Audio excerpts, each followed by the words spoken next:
Biden should pick a daily alternating group of Karens for vice president. Dems got the black woman vote locked regardless, so why pander?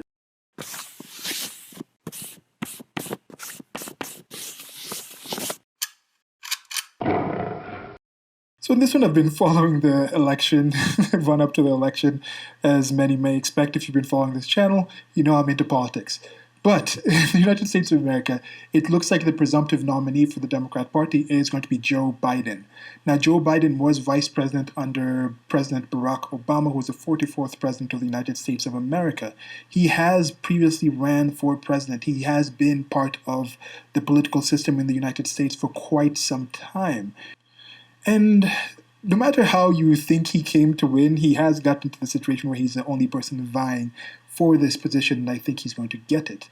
But sometime after people started dropping out, he announced, in perfect identity politics way, that I am going to pick a woman for my vice president position because it is about time we had a vice president as United States, to paraphrase or whatnot, blah, blah, blah. Women power, identity politics, pandering type of things. And since then, different people have been asked about it. And this thought came to me particularly due to one Stacy Adams, who vied for political office in Georgia, if I'm not mistaken. And she hasn't actually held it, but she just came out and said, she literally said this. Let me actually get the actual quote for you. Okay, here's from a news article. This was on ABC's The View when the former gubernatorial candidate, Stacy Adams, was being interviewed by people on The View, and this is co-host Sunny Hostin said, quote, "You know, Stacy, this is something that concerns me because Biden has committed to a woman as vice president, but has stopped short of committing to a woman of color. How important is it, do you think, for Biden to make that commitment? Do you think that not choosing a woman of color, a black woman actually, is a slap to the face to the black female voters who are credited with really reviving his candidacy?" End quote. Abrams said, quote, "I think Vice President Biden is going to make a smart choice. I appreciate the fact that he has lifted up women as being a necessary partner in this. I would share your concern about not picking a woman of color, because women of color, particularly black women, are the strongest part of the Democratic Party, the most loyal. But that loyalty isn't simply how we vote, it's how we work. If we want to signal that the work will continue, that we're going to reach not just to certain segments of our community, but to the entire country, then we need a ticket that reflects the diversity of America." End quote. So she's pretty much called out and just come out and said, and she was very early in just saying, yeah, I should be in this position.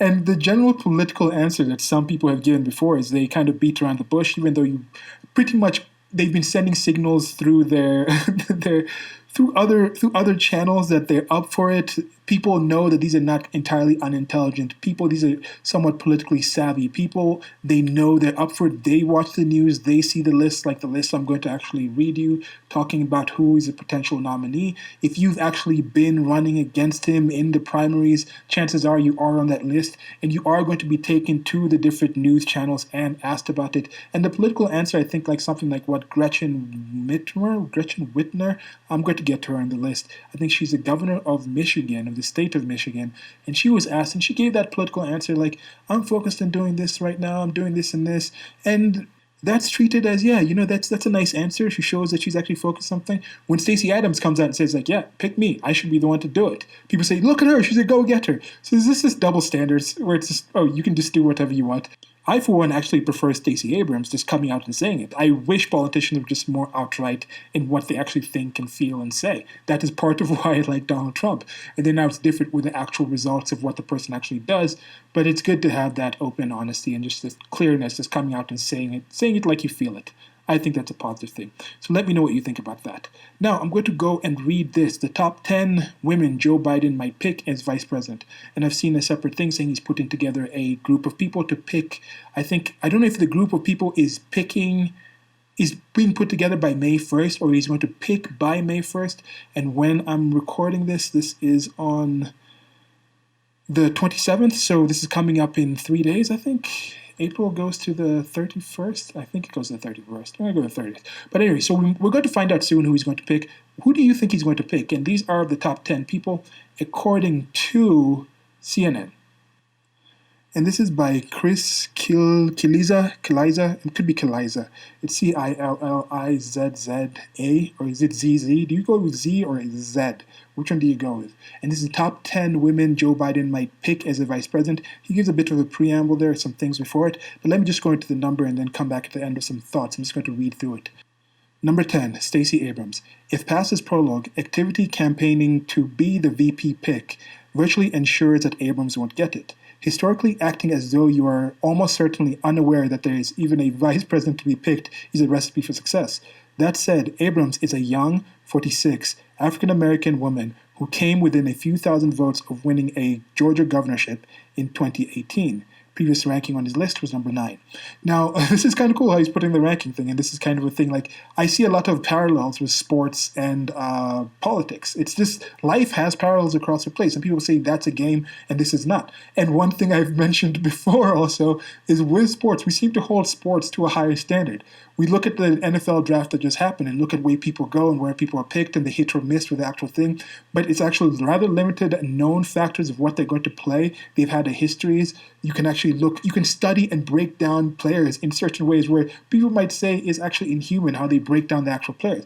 Can you break down politicians in that same way? Specifically female politicians, specifically female politicians of color, or these are certain protected groups that you can't actually talk about in the way that they speak about predominantly male athletes of color when they're talking about professional sports in the United States of America, specifically the NFL draft. I don't think you'd be able to do the same thing. On to number 9, Keesha Lance Bottoms. I've had the mayor of Atlanta on and off this list several times already, but conversations with people in the know have convinced me that she deserves a spot.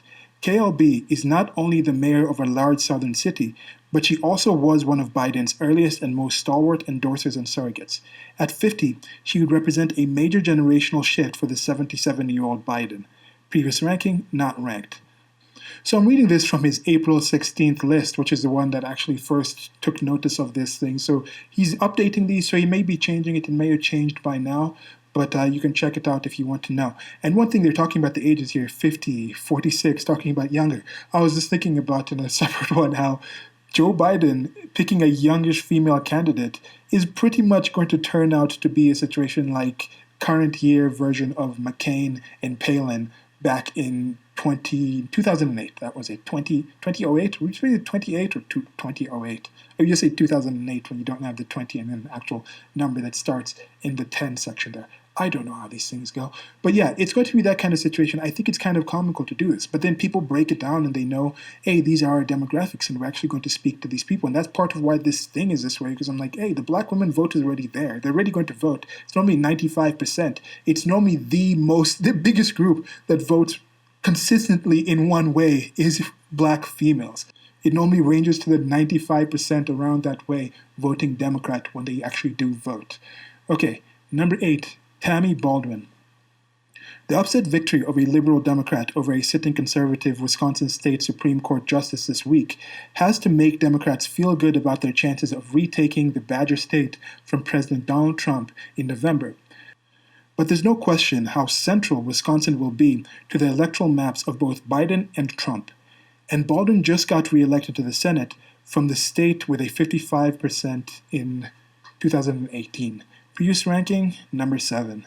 And give her age, this is the first white person on this list that may disqualify her from this current year kind of identity politics that they're trying to pull out there, because it's it's this, okay, the vice president is also going to be going up against Mike Pence, and I think there will be better of a kind of transition if you have, look at this woman of color and Pence is this other old white man, because you're already going to have the old white Biden versus an old white Trump. So he's not going to be able to use that as, but let me not say they're not going to be able to use that, because there's not consistency. They'll still use it.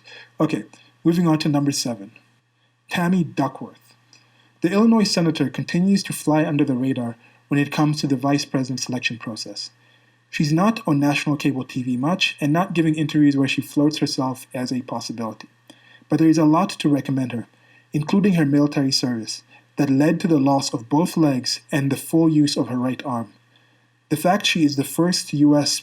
senator to give birth while in office, and her moderate politics that line up nicely with Biden's own. Now, from this picture here, Tammy Duckworth looks like she is a woman of color. Looks like she could be Latino or some Asian in there. I don't know. She could be mixed. And I think military service, that's okay. But sanitary giving birth while in office, it's it's concerning to me that something like that actually counts as a thing to vote someone for. And people do vote on these things, and that's part of why I think there should be more requirements for somebody to vote on what other people are going to do, because people pick based off of some really questionable things. I don't think that should really. It's a bit disconcerting, but that's what we've come to. That's what's going on, and maybe it's. I'm not saying, because some people did completely vote on race here in Kenya, where I currently am. People do vote strictly on tribe. Some people will vote because the politician comes by in the campaign and literally just gives them mkate na chai, which is a saying in Swahili, but it's sometimes literally bread and milk. They just give you some bread and milk money, or they come to the rally and they give out literal loaves of bread with packets of milk. And that could be enough to sway someone's vote. So this system, I don't know if it's the best way to actually achieve a better future for all of us. But here we go. Number 6, Susan Rice. I'd left Rice, who served as ambassador to the United Nations and National Security Advisor in the Obama administration, off my first 2 sets of VP rankings. I've been convinced by people in a position to know these things that was a mistake. On paper, Rice makes a lot of sense. An African American woman who is close to the Obamas and has one of the deepest reservoirs of national security knowledge in the country. Plus, at 55, Rice would represent the sort of generational pick Biden is looking for. Now, with Susan Rice, there is that infamous situation where during the time when Hillary Clinton was kind of being under investigation, there was this meeting on the tarmac between former President Bill Clinton and Susan Rice. They were supposedly just talking about the grandkids, and then some things came out, or some rewording of what exactly the whole investigation into Hillary Clinton was, and there's some shenanigans in there. She is thick as thieves with the whole political establishment and things like that. And that's why this whole transition of, the world would be better if women ran it, not so much. Women can just be as devious and political as anyone. They go to the left, they go to the right. It's all over the place. People are just opportunistic, and they will try to do these things. Now on to number 5, Elizabeth Warren. A week ago, Warren hadn't endorsed Biden or said she would be willing to serve as his VP. Now she's done both of those things, and in one day. I'm still skeptical that Biden would pick someone whose views, generally speaking, are considerably to his ideological left, especially on healthcare. But if he's going to pick out any prominent liberal, it would be the Massachusetts senator. So with Elizabeth Warren, she's been rather popular and famous in the whole political sphere. I don't think she would be picked as a VP, partly because she is far to the left. I think if you are going to go to this far to the left thing, it would have been better to pick someone like Bernie Sanders if you want to actually try and activate these people on that political left, because many of the people who do support Bernie Sanders say that part of the reason he did not win is because Elizabeth Warren was kind of kiting off some of his potential voters. I don't think that was the case. Personally, I think that was just Bernie Sanders not being able to sell these things to them, despite his whole mannerism. He's trying to sell Bernie Sanders to enough Americans, and I don't think people are buying that. Do I think Elizabeth Warren is much better in the whole sellable sense? I don't think so. But I think she personally has more aspirations and would actually be young enough to actually vie again in 2024. So I don't know if she'd take this. And I do not see her. She's been exposed to be too clear of a liar, but I guess if they're okay with it from Biden, but it's a doubling up, I think, on kind of a similar type of people that you'd appeal to if you pick someone like Elizabeth Warren, and you'd put off the people that you might say, okay, these are the independents that we can actually get in. I don't think that would work. So now moving on to number 4, this is Gretchen Whitmer, as someone who I mentioned before in the preamble to this. Here we go. The Michigan governor is in the midst of a controversy which has drawn national attention over whether her latest executive orders on how to combat the coronavirus strayed too close to violating individual freedoms. The negative attention likely takes some of the shine off of what has been a meteoric rise in national prominence for Whitmer. Now, from what I've seen from Gretchen Whitmer, from her appearance, her presentation, I think she would be the person to completely put together that whole comparison that I was making between McCain and Palin to this time when Joe Biden is picking a youngish person, but the Democrat version of this. Because I think the reaction that, that Republicans, people on the right, have to Gretchen Whitmer is quite similar to that people on the political left and Democrats had to Sarah Palin. She appeals a lot to some of the quote unquote grassroots or base or strong voters in that. I think you can shore up those people. She's the kind of person that could get people to come out. She is photogenic enough. I remember this whole thing where it's like, oh, she's kind of attractive. They're talking about Sarah Palin and things like that. But she had her own Alaskan way about it and things like that. She seemed to be more of a celebrity politician. And I think Gretchen Whitmer has that in her presentation. In this picture, she's got that smile on.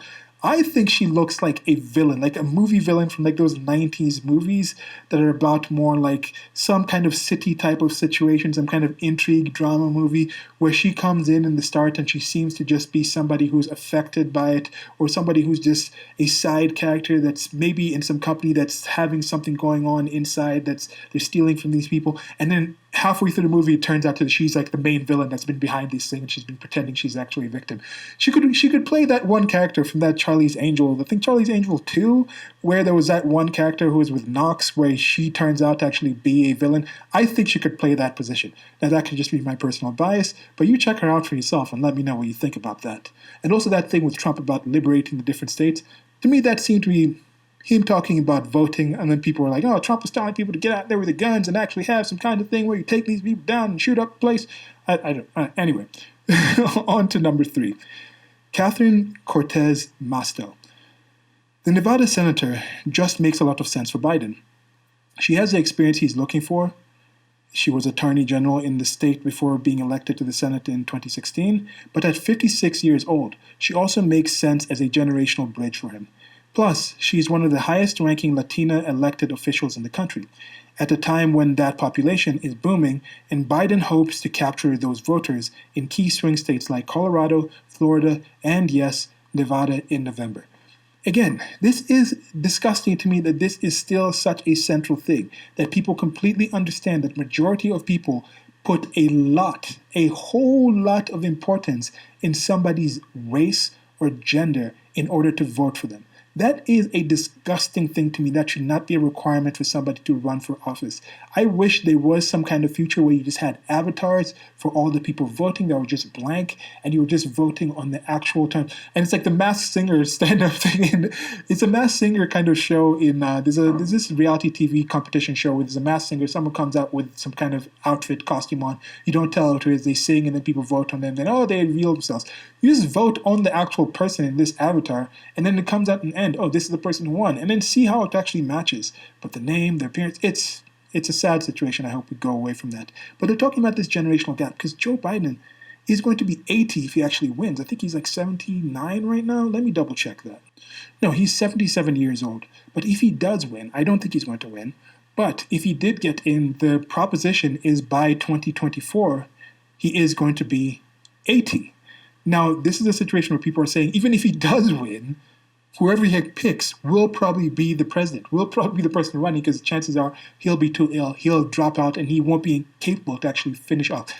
And that's a rough situation. What's happening with Joe Biden, it's not disappointing to me, because I kind of expect very little from these sort of people, and there's a lot that I can't even think of yet of why he and all the people around him are invested into him doing this, that they would keep this up, and also just the general rot of the bureaucratic system, where I do think this is the kind of system that, despite all the amazing people in the United States of America, despite the great country that it's been, these are the kind of candidates that are offered up because of all just the rot and horribleness of that system. That just shows that we need to do better, because I do think there's better people in the United States of America capable of making these decisions than someone like Joe Biden.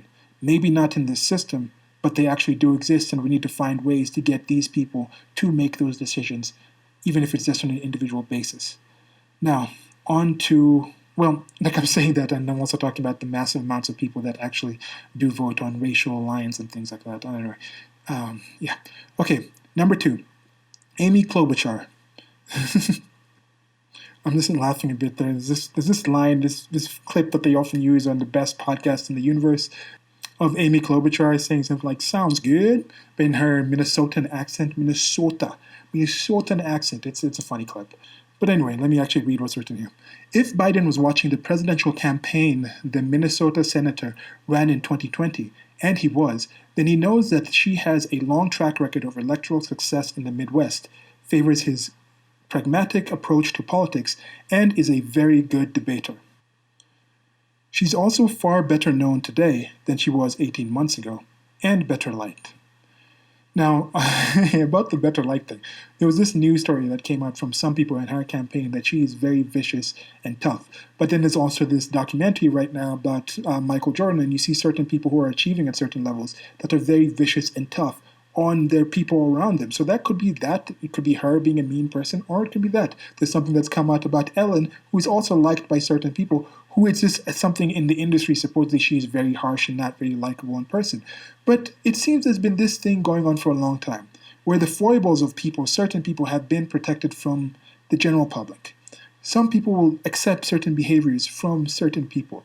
There has been a certain accusation towards Joe Biden about his sexual indiscretions that have been treated in somewhat of a double standard compared to what was done with someone like Trump when he said some certain women let you do something. This is an account of some woman who said he actually did that thing that Trump was accused of saying that some women let him do it as an actual assault thing. It has been treated in a different way. Joe Biden's been treated in a different way than Supreme Court Justice Brett Kavanaugh was treated after his accusation of a woman who said something happened when they were kids, like over 40 years ago. This is something that happened, I think it was 20 years ago, but in adult situation. It's situations like that. So with Amy Klobuchar, anything negative she said could be looked over, could be passed over. And I think we're going to number one.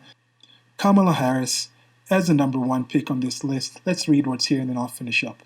Like Cortez Masto, Harris is in the absolute sweet spot between age and experience. She's 55, a full 2+ decades younger than Biden, but also is old enough to have served as, among other things, the Attorney General of California.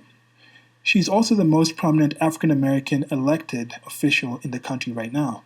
And given how central black voters were to Biden's primary win, that's a huge advantage for her. Previous ranking, number one.